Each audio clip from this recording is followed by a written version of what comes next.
सुबह की पहली लालिमा ने जब आसमान को छुआ, ओस की बूंदें घास पर मोती बनकर चमक उठी।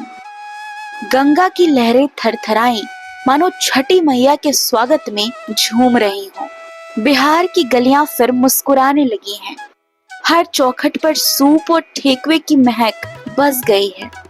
बाहर से लौटे लोग अपनी मिट्टी, अपने घाट, अपने गांव से फिर एक बार जुड़ने लगे हैं, क्योंकि छठ सिर्फ एक पर्व नहीं, यह है अपनों से मिलन का, अपनी जड़ों की खोज का उत्सव।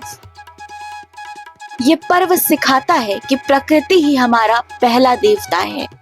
नंगे पांव चलना भी श्रद्धा है, निर्जला रहना भी तपस्या है, और उगते डूबते सूरज को प्रणाम करना दरअसल खुद जीवन को प्रणाम करना है। इस पर्व को याद करके मन में जो दो लाइन आती है वो बस यही, घरवा पुकारे छठी मैया रास्ता निहारे। चलो लौट चलें अपनी माटी की ओर, जहाँ श्रद्धा सूरज की तरह उगती है और हर मन ओस की बूंद बनकर पवित्र हो जाता है। ये वो घड़ी है जब आसमान झुक जाता है और धरती सिर उठाकर कहती है, जय छठी मैया। छठ पूजा सूर्य उपासना का सबसे प्राचीन और पवित्र पर्व। ये सिर्फ एक पर्व नहीं, ये संयम, शुद्धता और आत्मबल की साधना है। ये वो पर्व है जहाँ आस्था अपने चरम पर होती है और भक्त खुद को छठी मैया को समर्पित कर देता है। 4 दिनों तक चलने वाला ये पर्व प्रकृति और मानव के सबसे सुंदर रिश्ते की कहानी कहता है। नदियों, सूरज और धरती, इन तीनों का आभार व्यक्त करने का ये पर्व हमारी सभ्यता की जड़ों में बसा है।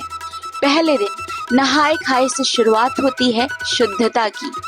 व्रती दिन में सादा शाकाहारी भोजन करती है, कद्दू, चने की दाल और अरवा चावल। दूसरे दिन खरना, आत्मसंयम की परीक्षा होती है। व्रती पूरे दिन निर्जला उपवास यानी कि बिना एक कतरे पानी के उपवास रखती हैं। शाम को सूर्यास्त के बाद व्रती गुड़ से बनी खीर, पूरी और केले का प्रसाद बनाती हैं। तीसरे दिन संध्या अर्घ्य में डूबते सूरज को प्रणाम और चौथे दिन उषा अर्घ्य में उगते सूरज का स्वागत। जब सूर्य पश्चिम की ओर ढलता है तब घाट पर लाखों दीप जल उठते हैं।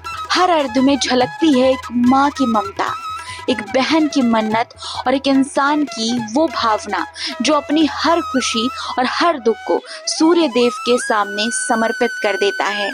ये वो पल है जब पूरा वातावरण गूंजता है छठी मैया की जय से, और प्रकृति भी मानो कहती है, तुम्हारी श्रद्धा अमर है। रात भर घाट पर जगते हुए जब पहली किरण जल में पड़ती है तो हर चेहरे पर चमक उठती है नई उम्मीद की रोशनी। ये उषा अर्घ्य का क्षण पुनर्जन्म की तरह होता है, जहां भक्त अपनी कामनाओं को सूर्य की ऊर्जा में विलीन कर देता है। छठ का प्रसाद ठेकुआ, रसियाव यानी कि गुड़ से बनी खीर, गन्ना, केला, नारियल, सिंघाड़ा, डाब नींबू यानी कि बड़ा खट्टा वाला नींबू, सेब और अन्य मौसमी फल, ये सब केवल प्रसाद नहीं, आभार का प्रतीक हैं। इनमें माँ छठी के आशीर्वाद का स्वाद है।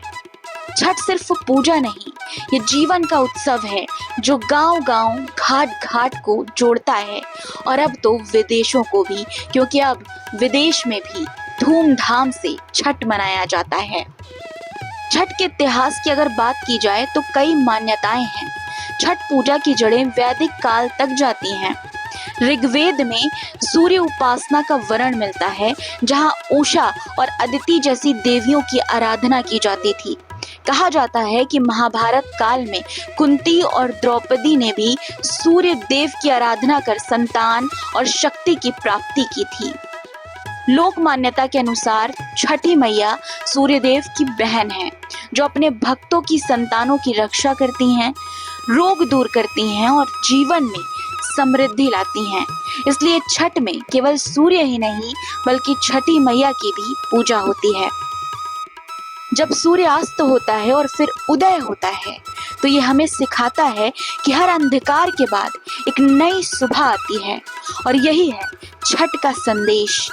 शुद्ध मन, पवित्र आत्मा और अटूट विश्वास।